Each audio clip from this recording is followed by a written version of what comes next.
Hello, I'm Michael Chepelsky from live on Eva Road. My question is to the Conservative candidate. As a recent graduate of both university and a college profession certificate, I know all too well of the problems that young Canadians face going into the job market.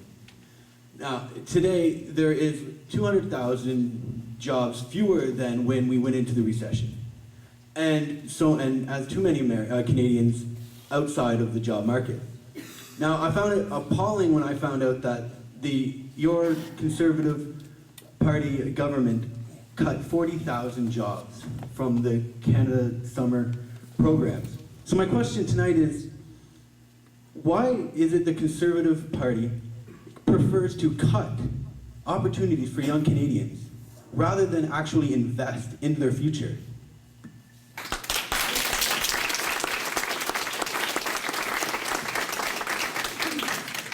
Actually, this government has made record investments in youth, in skills training, in jobs creation, and through things like trade deals like the TPP and other things.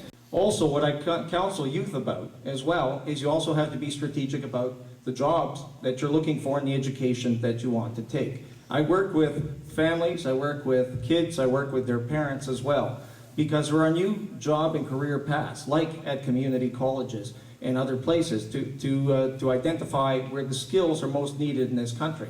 And so I've worked with youth in this riding to make sure that they've identified and looked at and tried to be strategic in where they focus their education to be able to make sure that when they graduate, they find good, well-paying jobs, because this federal government is doing its part. The first real-life lesson of students and graduates should not be frustration. And as was so eloquently pointed out a minute ago, too many of our young Canadians are saddled with outrageous amounts of student debt, and then they can't find jobs, or they take on menial jobs that don't allow them to pay off that debt. Their first life lesson should not be frustration, or even worse, personal bankruptcy because of the amount of student debt. So what we've proposed is a $1.3 billion student or youth employment fund to create 40,000 jobs in the first 3 years. And we're also saying that we would cover a quarter of the cost of co-op and internships to place students so that they actually get that experience on their resumes.